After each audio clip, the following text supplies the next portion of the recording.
Hello दोस्तों। Last video में हमने कंज्यूमर सरप्लस के बारे में पढ़ा था।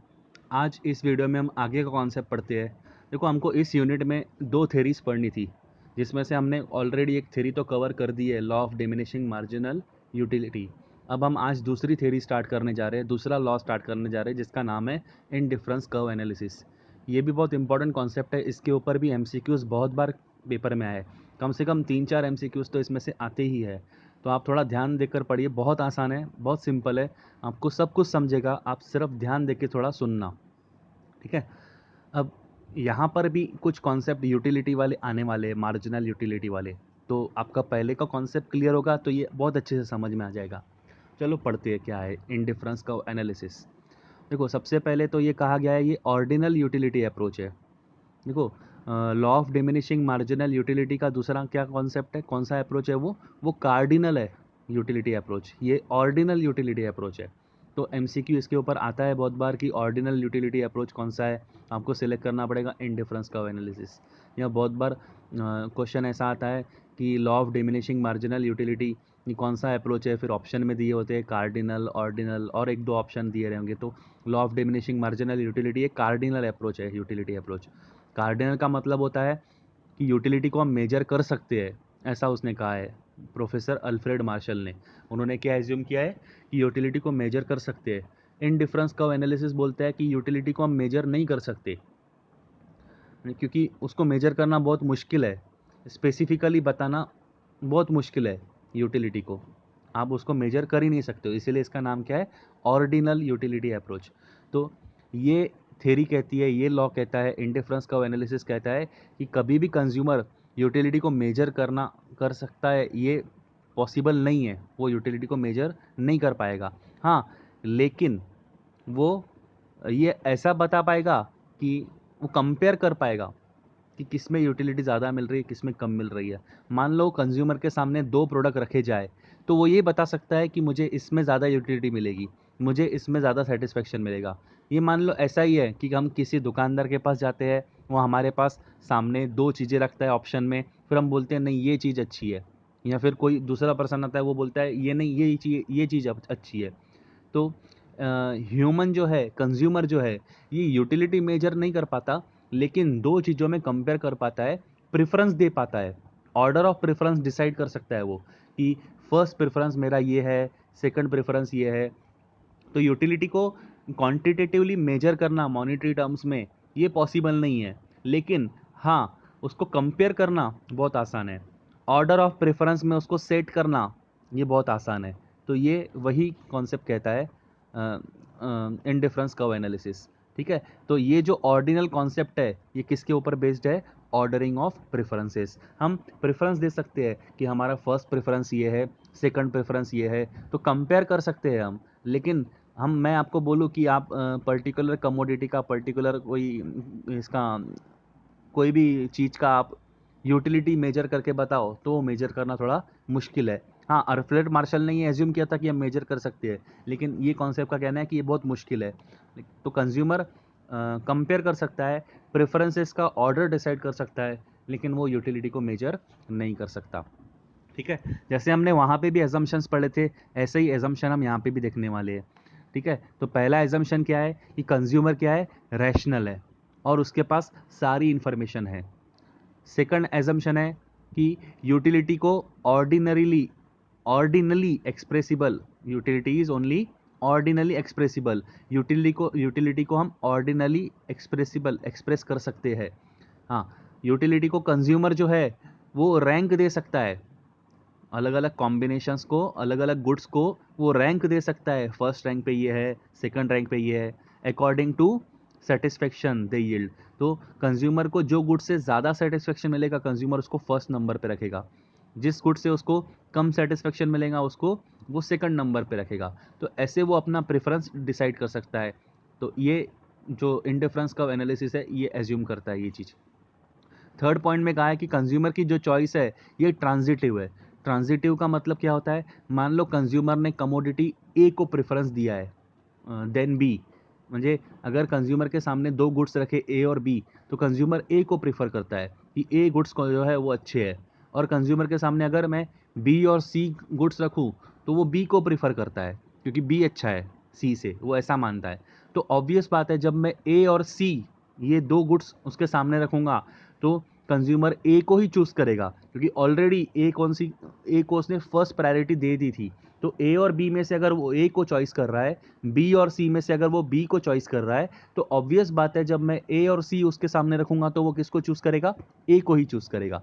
तो इसका मतलब वो ट्रांज़िटिव है, ठीक है? और फोर्थ कॉम्बिनेशन में कहा है, फोर्थ बात में कहा है कि अगर कॉम्बिनेशन ए में ज़्यादा कमोडिटीज़ होगी बी कॉम्बिनेशन से, तो ऑब्वियस बात है कंज्यूमर किसको प्रेफर करेगा? कॉम्बिनेशन ए को ही प्रेफर करेगा कि जिस कॉम्बिनेशन में ज़्यादा गुड्स होंगे कंज्यूमर वही कॉम्बिनेशन प्रेफर करने वाला है, ये एजम्पशन है। देखो दोस्तों, यहाँ पे आपको एक बात बता दूं कि ये इंडिफरेंस कर्व एनालिसिस में हम एक गुड्स को नहीं लेके चलने वाले हैं, हम यहाँ पे कॉम्बिनेशन लेके चलने वाले हैं क्योंकि ये जो थ्योरी है ये कॉम्बिनेशन के ऊपर लगती है। तो अलग अलग कॉम्बिनेशंस बनेंगे जिसमें कम से कम दो गुड्स तो भी रहने वाले हैं। तो यहाँ पे समझने के लिए ये थ्योरी समझाने के हिसाब से दो गुड्स का कॉम्बिनेशन लेती है। जैसे कि कॉम्बिनेशन ए में दो गुड्स रहेंगे। अब मैं आगे एक एग्जाम्पल आपका लेने वाला हूँ जो इस मॉड्यूल में दिया हुआ है। कॉम्बिनेशन में फूड और क्लोथ ऐसे दो चीज़ों का कॉम्बिनेशन है। तो मान लो कॉम्बिनेशन ए में भी फूड होगा और क्लोथ होंगे, कॉम्बिनेशन बी में भी फूड होगा और क्लोथ होंगे, लेकिन दोनों की क्वांटिटी अलग अलग होगी, ठीक है? तो यहाँ पे कॉम्बिनेशन वाइज चलना होगा। तो अगर कॉम्बिनेशन ए को प्रेफर कर रहा है वो बी से, तो कॉम्बिनेशन ए को प्रेफर कर रहा है बी से, और कॉम्बिनेशन बी और सी में से बी को प्रेफर कर रहा है, तो ऑब्वियस बात है जब मैं कॉम्बिनेशन ए और सी उसके सामने रखूंगा तो वो ए को प्रेफर करेगा। ये पॉइंट नंबर 3 में है। और पॉइंट नंबर 4 में कहा है कि अगर कॉम्बिनेशन ए में ज़्यादा कमोडिटीज़ होगी कॉम्बिनेशन बी से, तो ऑब्वियस बात है कंज्यूमर किसको प्रेफर करेगा? ए को ही प्रेफर करेगा क्योंकि उसमें ज़्यादा कमोडिटीज़ है। तो ये बात यहाँ पे कही गई है। ये सारे उसके एजम्पशंस हैं 4, ठीक है? अब हम देखेंगे कि इंडिफरेंस कर्व का मतलब क्या होता है। देखो ये इंडिफरेंस कर्व है ना, इसमें कॉम्बिनेशन है, जैसे फूड और क्लोथ का मैंने आपको एग्जाम्पल बताया। तो कॉम्बिनेशन ए में भी फूड और क्लोथ मिलेगा, कॉम्बिनेशन बी में भी फूड और क्लोथ मिलेगा, कॉम्बिनेशन सी में भी फूड और क्लोथ मिलेगा, लेकिन हर एक की क्वांटिटी हर एक केस में, हर कॉम्बिनेशन में अलग अलग होगी। और ये सारे कॉम्बिनेशन कैसे है? ए बी सी, ये जो भी कॉम्बिनेशन मैं आपको बताऊंगा आगे टेबल में, वो कैसे है? वो कॉम्बिनेशन कोई भी चूज करे कंज्यूमर, उसको सेम सेटिस्फेक्शन मिलने वाला है। म्हणजे कॉम्बिनेशन ए में जो उसको सेटिस्फेक्शन मिल रहा था, उतना ही सेटिस्फेक्शन कॉम्बिनेशन बी में भी मिलेगा, उतना ही सेटिस्फेक्शन कॉम्बिनेशन सी में भी मिलेगा, उतना ही सेटिस्फेक्शन कॉम्बिनेशन डी में भी मिलेगा। ऐसे जितने भी आप कॉम्बिनेशन बनाओगे फूड और क्लोथ्स के, उनकी क्वांटिटी चेंज होती जाएगी, लेकिन उसको सेटिस्फेक्शन कितना मिलेगा? सेम मिलने वाला है। तो अब यहाँ पे जब उसको सेटिस्फेक्शन ही सेम मिलने वाला है, तो वो प्रेफरेंस किसको देगा? क्योंकि हमने ऊपर क्या एज्यूम किया कि कंज्यूमर प्रेफरेंस कैसे देने वाला है? जिसमें उसको ज़्यादा सेटिस्फेक्शन मिलेगा वो प्रेफरेंस में उसको फर्स्ट प्रेफरेंस देगा। जिसमें कंज्यूमर को कम सेटिस्फेक्शन मिलने वाला है उसको वो सेकंड नंबर पे रखेगा। लेकिन यहाँ पे जितने भी कॉम्बिनेशंस है, ए बी सी डी ई, जितने भी कॉम्बिनेशंस है, ये सब सेम लेवल ऑफ सेटिस्फेक्शन दे रहे हैं कंज्यूमर को। तो कंज्यूमर यहाँ पे प्रेफरेंस कैसे डिसाइड करेगा? वो तो बोलेगा भाई सारे मेरे को सेम लेवल ऑफ सेटिस्फेक्शन दे रहे हैं तो मेरे लिए सब कॉम्बिनेशन एक जैसे है, तो मैं यहाँ पे तो दोनों में ये सारे कॉम्बिनेशंस में कोई डिफरेंस देख ही नहीं पा रहा हूँ, ये मेरे लिए क्या है? इनडिफरेंट है। इसीलिए ये थ्योरी का नाम क्या आ गया? Indifference curve analysis.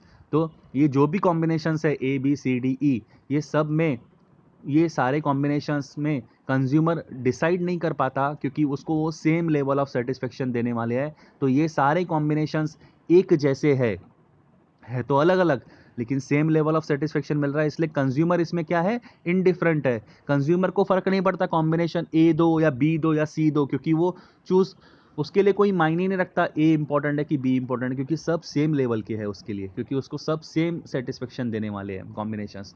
तो जब आप combination A B C D E ये सब आप एक पॉइंट प्लॉट करके ग्राफ पे अगर आप इन सबको जोड़ दोगे, इन सारे पॉइंट्स को जोड़ दोगे, जो कर्व ड्रॉ होगा उस कर्व को क्या कहा जाएगा? Indifference curve.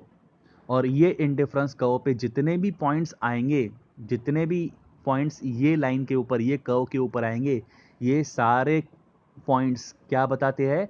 ये सारे पॉइंट्स वो कॉम्बिनेशंस है जिसमें कंज्यूमर इनडिफरेंट है। ये सारे कॉम्बिनेशंस कंज्यूमर को सेम लेवल ऑफ सेटिस्फेक्शन देने वाले हैं, इसीलिए इस कर्व का नाम क्या हो जाएगा? Indifference curve.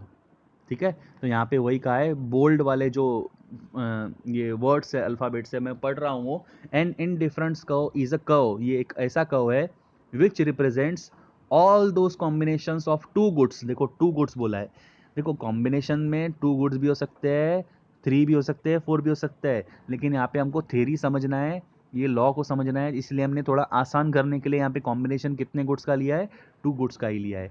एक गुड्स हमारा रहेगा कॉम्बिनेशन एक्स एक्सिस पे और एक गुड्स रहेगा हमारा वाई एक्सिस पे। तो ऐसे हम दो गुड्स लेने वाले हैं और दोनों का हम ग्राफ बनाने वाले हैं, और जितने भी कॉम्बिनेशंस होंगे उनका हम पॉइंट वहाँ पे प्लॉट कर देंगे, सारे पॉइंट्स को हम जोड़ देंगे। तो ज्वाइन करने के बाद जो कर्व बन जाएगा, जो लाइन ड्रॉ हो जाएगी, उस लाइन पे जितने भी पॉइंट्स आएंगे वो सारे क्या है, कॉम्बिनेशंस है, और वो सारे combinations same level of satisfaction देते हैं कंज्यूमर को।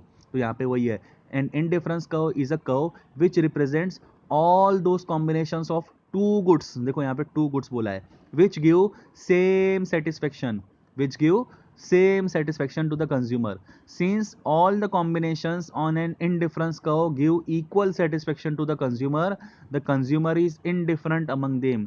सब जितने भी कॉम्बिनेशन है ये इक्वल सेटिस्फेक्शन दे रहे कंज्यूमर को, इसलिए कंज्यूमर क्या हो जाएगा, इनडिफरेंट हो जाएगा। In other words, since all the combinations provide the same level of satisfaction, the consumer prefers them equally and does not mind which combination he gets. तो यहाँ पे आपको दिया है, एमसीक्यू में आता है बहुत बार, इंडिफरेंस कर्व को कौन से नाम से बुलाया जाता है, तो indifference curve is also called iso utility curve और इक्वल यूटिलिटी कर्व, क्योंकि इंडिफरेंस कर्व पे जितने भी कॉम्बिनेशंस आएंगे इसमें इक्वल यूटिलिटी मिलने वाली है। Iso utility curve, equal utility curve भी उसको कहा जाता है। तो ये एग्जाम्पल के थ्रू मैं आपको बताने वाला हूँ। नेक्स्ट पेज पे आपको एक टेबल ड्रॉ करके दिया हुआ है, वो टेबल आप देखोगे तो आपको ध्यान में आ जाएगा ये क्या है, ये सारे अलग अलग कॉम्बिनेशंस है। देखो क्या दिया हुआ है, मैं पढ़ता हूँ। देखो कॉम्बिनेशन ए है, कॉम्बिनेशन बी है, ये अलग अलग कॉम्बिनेशंस हैं।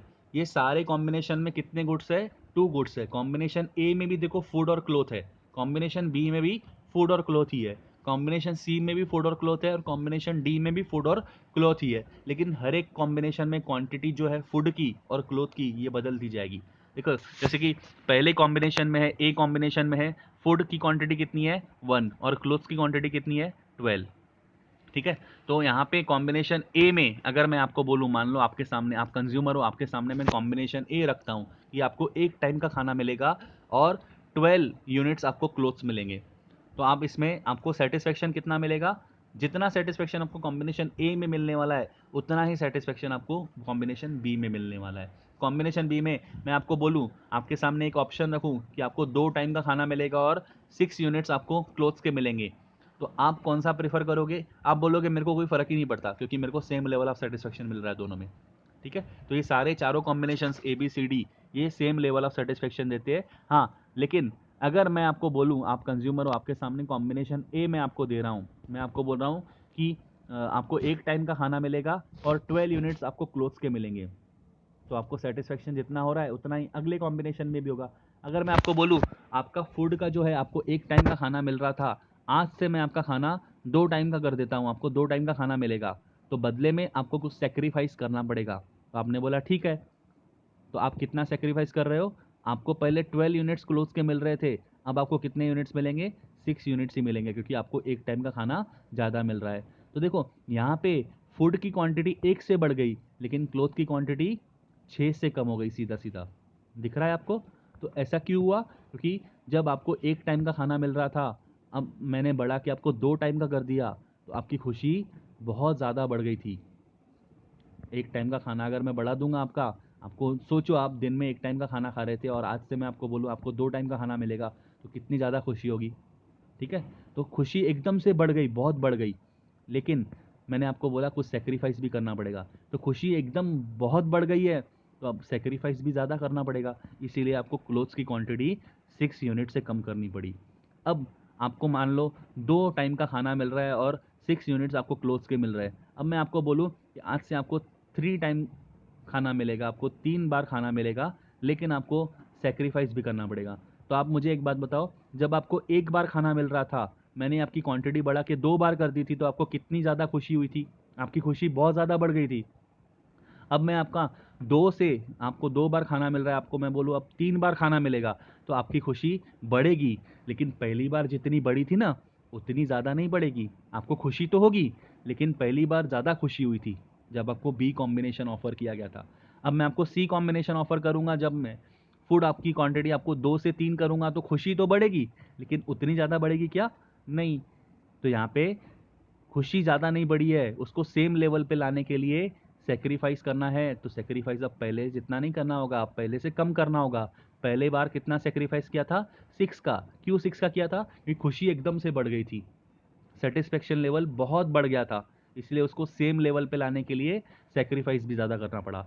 अब जब हम कॉम्बिनेशन बी से सी की तरफ आए, आपकी क्वांटिटी फूड की हमने बढ़ा दी, 2 से 3 कर दी, तो खुशी बढ़ी, सेटिस्फेक्शन बढ़ा, लेकिन पहले जितना नहीं बढ़ा। तो उसको वापस नीचे लाने के लिए सैक्रिफाइस करना पड़ेगा। अब सैक्रिफाइस ज़्यादा नहीं करना पड़ेगा, कम करना पड़ेगा, क्योंकि सेटिस्फेक्शन कम बढ़ा है, इतना ज़्यादा नहीं बढ़ा, तो सेक्रीफाइस भी कम करना पड़ेगा। तो देखो 2 का ही सेक्रीफाइस करना पड़ा। अब मुझे एक बात बताओ, आप कॉम्बिनेशन सी पे हो, मान लो आपको 3 टाइम का खाना मिल रहा है, अब मैं बोलूँ आज से आपको 4 टाइम का खाना मिलेगा, तो आपको खुशी होगी? ऑब्वियसली होगी। लेकिन खुशी बढ़ेगी? ऑब्वियसली बढ़ेगी, लेकिन उतनी ज़्यादा बढ़ेगी क्या जितनी पहले बढ़ी थी? नहीं। आप बोलोगे ठीक है, आज तक 3 टाइम का खाना मिल रहा था, आज से 4 टाइम का खाना मिलेगा, तो खुशी बढ़ी, लेकिन थोड़ी-सी बढ़ी। तो आपको अगर सेम लेवल पे लाना है मुझे, तो मैं बोलूँगा सैक्रिफाइस करो। आप कितना सैक्रिफाइस करोगे? पहले से कम करोगे। पहले आपने कितना सैक्रिफाइस किया था? 2 यूनिट्स का क्लॉथ का। अब आप कितना सैक्रिफाइस करोगे? 1 का। आप 3 पे आओगे। तो ये जो होता है, खुशी बढ़ती है, लेकिन पहली बार बहुत ज़्यादा बढ़ी, तो सैक्रिफाइस भी ज़्यादा करना पड़ा। दूसरी बार कम बढ़ी पहली बार से, तो कम सेक्रीफाइस करना पड़ा। तीसरी बार और कम बढ़ी, तो सेक्रीफाइस भी और कम करना पड़ा। तो ये एमआरएस का जो कॉलम दिया है, ये कुछ नहीं है, मार्जिनल रेट ऑफ सब्सटीट्यूशन है। MRS, marginal rate of substitution. इसका मतलब है, अगर आप एक गुड्स की क्वांटिटी आप बढ़ाओगे, एक गुड्स की क्वांटिटी बढ़ाओगे, तो उसके बदले में आपको जो दूसरे गुड्स की क्वांटिटी है वो कम करना पड़ेगा। यहाँ पे सब्सटीट्यूशन हो रहा है, तो ये रेट ऑफ सब्सटीट्यूशन है। पहली बार सब्सटीट्यूट कितने से हुआ? 6 से।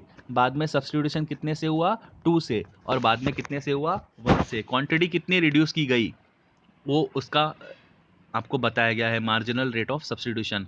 ठीक है, तो ये आप चारों कॉम्बिनेशन अगर आप प्लॉट करोगे, फूड और क्लोथ, अगर मैं देखो आपको दिया है वाई एक्सिस पे क्लोथिंग लिया है और एक्स एक्सिस पे फूड लिया है। अगर आप चारों combinations A B C D ये प्लॉट करने जाओगे ग्राफ के ऊपर, तो एक लाइन ड्रॉ करोगे, तो ये लाइन जो आपने ड्रॉ की है चारों को जो जुड़ के ज्वाइन होके जा रही है, इसको कहा जाता है इनडिफरेंस कर्व एनालिसिस। अब ये कर्व पे जितने भी पॉइंट्स आएंगे, ये सारे पॉइंट्स क्या है? ये कॉम्बिनेशंस है। और इस कॉम्बिनेशन में ये जितने भी कॉम्बिनेशन ये कर्व के ऊपर आएंगे, इन सब में कंज्यूमर को सेम लेवल ऑफ सेटिस्फेक्शन मिलने वाला है। और ये सारे कॉम्बिनेशंस में से अगर मैं कंज्यूमर को बोलूँ कि आप प्रिफर करो, तो प्रिफर कर ही नहीं पाएगा। वो बोलेगा कि मुझे सब में सेम लेवल ऑफ सेटिस्फेक्शन मिल रहा है, तो मुझे आप कोई भी कॉम्बिनेशन दे दो, मुझे चल जाएगा, है ना? तो इसी को ही कहते हैं इंडिफरेंस कर्व। और ऐसे बहुत सारे कर्व अगर मैं ड्रॉ कर दूं, तो ये क्या हो जाएगा? इंडिफरेंस मैप हो जाएगा। इसको कहेंगे हम इंडिफरेंस मैप। लेकिन हर एक कर्व की एक कैरेक्टरिस्टिक है, और ये कैरेक्टरिस्टिक ही हमको पढ़ना है। जैसे कि देखो, आपको A B C D E, A B C D ये चारों पॉइंट्स जो है, ये एक ही कर्व पे आए तो सेम लेवल ऑफ सेटिस्फेक्शन है। अगर मैं किसी एक कॉम्बिनेशन को चेंज कर दूं, जैसे कि मान लो मैं क्वांटिटी बढ़ा देता हूं, मैं अब ग्राफ जो चालू करता हूं, टेबल जो चालू करता हूं, वो कुछ ऐसा चालू करता हूं, कॉम्बिनेशन ए में मैं फूड रखता हूं 2 और क्लोथ रखता हूं 12, तो ऑब्वियस बात है, अब इस कॉम्बिनेशन को मैं नाम देता हूं, मान लो कॉम्बिनेशन है ई। कॉम्बिनेशन ई में क्या है? फूड की क्वांटिटी कितनी है? 2 है, और क्लोथ्स की क्वांटिटी कितनी है? 12 है। अब आप मुझे बताओ, ए में, ए कॉम्बिनेशन में और ई कॉम्बिनेशन में सेम लेवल ऑफ सेटिस्फेक्शन रहेगा कि फर्क रहेगा? ऑब्वियस बात है, फर्क रहेगा, क्योंकि ए कॉम्बिनेशन में फूड की क्वांटिटी 1 है और क्लोथ कितने हैं? 12, और ई में फूड की क्वांटिटी 2 है, क्लोथ की कितनी है? 12। तो ऑब्वियसली अगर मैं कंज्यूमर को बोलूंगा ए को प्रीफर करना है कि ई को प्रीफर करना है, कंज्यूमर कौन सा प्रीफर करेगा? ई प्रीफर करेगा, क्योंकि हमने एजम्पशन नंबर पॉइंट नंबर 4 में देखा था, फोर्थ एजम्पशन याद करो, अभी हमने आज जब वीडियो स्टार्ट किया तो फोर्थ एजम्पशन में हमने वही देखा कि अगर किसी भी कॉम्बिनेशन में अगर गुड्स की क्वांटिटी बढ़ जाएगी तो वो कॉम्बिनेशन कंज्यूमर प्रेफर करने वाला है जिसमें ज़्यादा कमोडिटीज़ है। तो यहाँ पे ई में क्या हो रहा है, ई कॉम्बिनेशन में फूड की क्वांटिटी 2 है जबकि क्लोथ की क्वांटिटी सेम है दोनों में। कंज्यूमर कौन सा प्रेफर करेगा, ई। अब मैं अगर ई को प्लॉट करने जाऊँ ये ग्राफ पे, तो क्या वो ई वाला पॉइंट जो है वो यही कर्व पे आएगा क्या? नहीं, वो ये आईसी कर्व पे नहीं आएगा, वो कहीं तो भी A B C D point के ऊपर, ABCD पॉइंट के ऊपर राइट साइड में आपको प्लॉट करना होगा। आप ई को प्लॉट करने जाओगे फूड 2 और क्लोथ, फूड 2 और क्लोथ 12, तो वो ए के करीब राइट में आएगा। एक्स एक्सिस पे आप 2 पॉइंट पे और वाई एक्सिस पे आप 12 पॉइंट को मर्ज करने की कोशिश करो तो ए के आपको राइट साइड में वो ई पॉइंट दिखेगा। वो जो ई पॉइंट है वो ये कर्व पे नहीं आने वाला है, आईसी कर्व पे, वो अलग से पॉइंट बनेगा। और ऐसे ही जैसे कि ई कॉम्बिनेशन में मैंने जो रखे थे, ई के साथ साथ अगर मैं ऐसे कॉम्बिनेशन बनाऊं जिसमें ई के जितना ही सेटिस्फेक्शन मिलेगा बाकी कॉम्बिनेशंस में, तो वो कॉम्बिनेशन अगर मैं ये ग्राफ पे प्लॉट करने जाऊं तो वो ई के जैसे बाकी सारे कॉम्बिनेशंस रहेंगे। अब उन कॉम्बिनेशंस में ई एफ जी एच, मान लो मैंने 4 कॉम्बिनेशन बनाए जिसमें सेम लेवल ऑफ सेटिस्फेक्शन मिलता है, तो अगर मैं चारों पॉइंट यहाँ पे प्लॉट कर दूंगा ई एफ जी एच, तो उसके लिए एक अलग अलग कर्व ड्रॉ हो जाएगा। तो वो अलग कर्व जो ड्रॉ हो जाएगा उसको मैं नाम देता हूँ IC2। अब मुझे एक बात बताओ, IC1 ये जो IC आपको दिख रहा है और IC2 में इसमें फ़र्क है कि नहीं? फ़र्क है ऑब्वियसली, क्योंकि ABCD में ये चारों ABCD इसमें सेम लेवल ऑफ सेटिस्फेक्शन मिल रहा है, लेकिन EFGH इसमें भी सेम लेवल ऑफ सेटिस्फेक्शन है, लेकिन वो ABCD से अलग है। ABCD से ज़्यादा सेटिस्फेक्शन किस में मिल रहा है? EFGH में मिल रहा है, इसलिए उसका कर्व क्या हो गया, अलग हो गया। और ऐसे आप सारे कर्व्स अगर आप जोड़ दोगे, एक ही ग्राफ पे प्लॉट करोगे, तो उसको क्या कहा जाता है? Indifference curve, indifference map. तो देखो इंडिफरेंस मैप के बारे में बताया। इंडिफरेंस मैप का मतलब क्या होता है? Indifference map represents a collection of many indifference curves where each curve represents a certain level of satisfaction. तो ये क्या है? इंडिफरेंस मैप क्या है? ये कलेक्शन है। किसका कलेक्शन है? बहुत सारे इंडिफरेंस कर्व का कलेक्शन है। एक कर्व नहीं आता इसमें, बहुत सारे कर्व्स आते हैं। IC1, IC2, IC3 ऐसे अलग अलग कर्व्स ड्रॉ करूंगा और हर एक कर्व क्या बताएगा? हर एक कर्व पे जितने पॉइंट्स है ये क्या बताएंगे? ये कॉम्बिनेशंस है, ये क्या आएंगे? सेम लेवल ऑफ सेटिस्फेक्शन बताएंगे। फिर IC2 पे जो कॉम्बिनेशंस आएंगे वो सारे points same level of satisfaction के होंगे। तो हर एक curve certain level of satisfaction आपको बताएगा। ठीक है, तो अगर आप देखोगे तो ये कर्व ऐसा, इंडिफरेंस मैप का कर्व ऐसा आ जाएंगे। तो IC1 पे जितने भी पॉइंट्स आने वाले हैं वो सारे कॉम्बिनेशंस है, वो सेम लेवल ऑफ सेटिस्फेक्शन देने वाले हैं। IC2 पे जितने पॉइंट्स आएंगे वो सारे कॉम्बिनेशंस है, वो सेम लेवल ऑफ सेटिस्फेक्शन देंगे। IC3 पे भी जितने पॉइंट्स आएंगे वो भी कॉम्बिनेशंस है, वो भी सेम लेवल ऑफ सेटिस्फेक्शन देने वाले हैं। लेकिन IC1, IC2, IC3 इनमें सेटिस्फेक्शन लेवल का फ़र्क है। IC1 से ज़्यादा सेटिस्फेक्शन आपको IC2 पे मिलेगा और IC2 से ज़्यादा सेटिस्फेक्शन आपको IC3 पे मिलेगा। ये इंडिफरेंस मैप है जिसमें collection of many indifference curve आता है, उसको हम इंडिफरेंस मैप कहते हैं। मार्जिनल रेट ऑफ सब्सटीट्यूशन भी मैंने आपको कॉलम समझाया कि क्या होता है, कि अगर फूड की क्वांटिटी 1 से बढ़ रही है तो खुशी हो रही है। पहली बार तो बहुत ज़्यादा खुशी हुई, आपका सेटिस्फेक्शन लेवल बढ़ा, बहुत ज़्यादा बढ़ा, इसलिए आपको सेक्रीफाइस भी ज़्यादा करना पड़ा। तो सेक्रीफाइस कितना करना पड़ रहा है, सब्सटीट्यूट कितना करना पड़ रहा है, उसको ये हम कहते हैं मार्जिनल रेट ऑफ सब्सटीट्यूशन। देखो इसको क्या बताया है, marginal rate of substitution is the rate at which a consumer is prepared to exchange हो रहा है गुड्स एक्स एंड वाई का। गुड्स एक्स की क्वांटिटी आप बढ़ा रहे हो तो गुड्स वाई की क्वांटिटी रिड्यूस हो रही है। तो उसका फॉर्मूला कैसे होता है? Marginal rate of substitution of X for Y.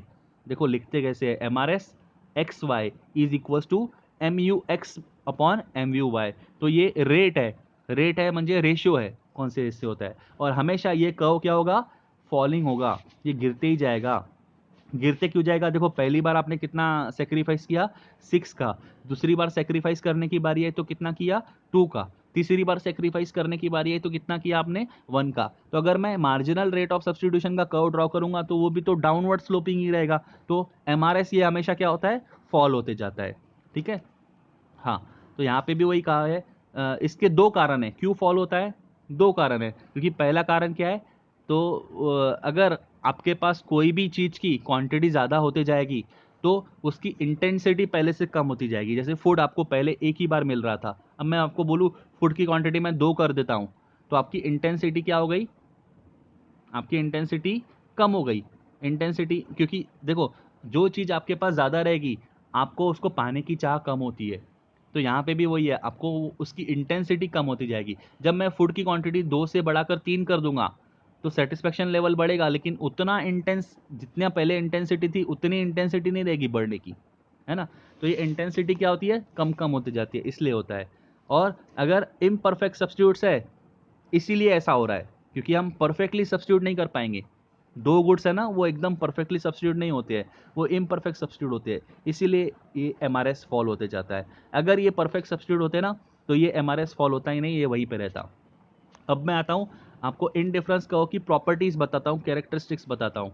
दोस्तों ये जो 5 प्रॉपर्टीज है इसके ऊपर एमसीक्यूज आते ही है, तो इसमें से ही आपको ज़्यादातर पूछा जाएगा कि इसकी प्रॉपर्टीज़ बताओ। तो आपको ये ध्यान में रखने हैं, 5 पॉइंट है इसमें। इनडिफरेंस कर्व कैसा होता है, हमेशा स्लोपिंग डाउनवर्ड होगा टू द राइट। देखो हमने कर्व ऊपर ड्रॉ किया था, ऊपर कर्व आपको दिख रहा है, ये कैसा है, देखो इनडिफरेंस कर्व कैसा है, ये स्लोप हो रहा है, डाउनवर्ड स्लोपिंग है इसका टूवर्ड्स राइट, जैसे कि डिमांड कर्व था हमारा, सेम टू सेम उसके जैसा ना। उसके बाद indifference curve are always convex to the origin. देखो ये कॉन्वेक्स है ना, ये हमेशा ओरिजिन ओ पॉइंट से आपको कॉन्वेक्स ही दिखेगा, तो हमेशा ये कैसा रहता है, कॉन्वेक्स रहता है। और इसका मार्जिनल रेट ऑफ सब्स्टिट्यूशन कैसा होता है, डिमिनिशिंग रहता है। डिमिनिशिंग, देखो एमआरएस हमेशा फॉल होते जाता है ना, पहले 6 था, फिर 2 हुआ, फिर 1 हुआ, तो यहाँ पे क्या होगा, हमेशा marginal rate of substitution diminishing होते जाएगा, इसीलिए इसको क्या कहते हैं, diminishing marginal rate of substitution भी कहते हैं। ठीक है, उसके बाद नेक्स्ट प्रॉपर्टी आती है indifference curve never intersect each other. देखो मैं आपको बताऊं तो जितने भी मैंने इनडिफरेंस कर्व इससे पहले देखे हमने ऊपर, देखो यहाँ पे ये इंडिफरेंस कर्व आपस में क्या हो रहा है, कभी इंटरसेक्ट होंगे क्या, नहीं, ये हो ही नहीं सकते इंटरसेक्ट। अगर मान लो इंटरसेक्ट हो गया तो क्या हो जाएगा, फिर तो बहुत बड़ी गड़बड़ हो जाएगी, क्योंकि IC1 पे जितने भी कॉम्बिनेशंस है उनका सेटिस्फेक्शन लेवल IC2 के कॉम्बिनेशन से सेटिस्फेक्शन लेवल से अलग है। दोनों के सेटिस्फेक्शन लेवल में बहुत फर्क है, ये दोनों इंटरसेक्ट कभी नहीं हो सकते। अगर आप इसको इंटरसेक्ट कर दोगे तो देखो प्रॉब्लम क्या हो जाएगी, देख यहाँ पे आपको एग्जांपल बताया, जैसे कि दोनों IC1 IC2 को अगर इंटरसेक्ट कर देंगे तो यहाँ पे जो इंटरसेक्शन हो रहा है ए पॉइंट पे, तो मान लो ए कॉम्बिनेशन और सी कॉम्बिनेशन दोनों सेम है, क्योंकि दोनों IC2 पे आ रहा है, तो उसमें सेम लेवल ऑफ सेटिस्फेक्शन मिलेगा।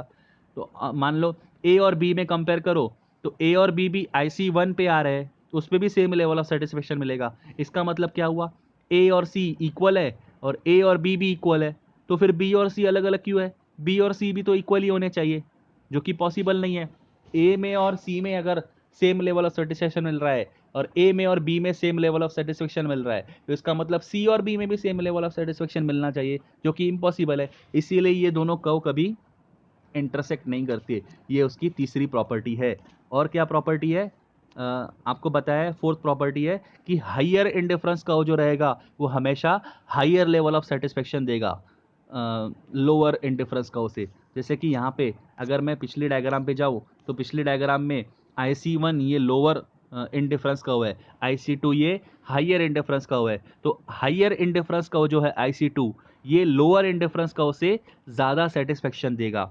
तो जो हाइयर लेवल पे रहेगा, जो ऊपर रहेगा कर्व, वो हाइयर लेवल ऑफ सेटिस्फेक्शन देने वाला है। तो अगर ये डायग्राम में मैं आपसे पूछूं कि सबसे ज़्यादा हाईएस्ट लेवल ऑफ सेटिस्फेक्शन कहाँ मिलने वाला है, कौन से कर्व पे, तो आंसर क्या रहेगा, IC3।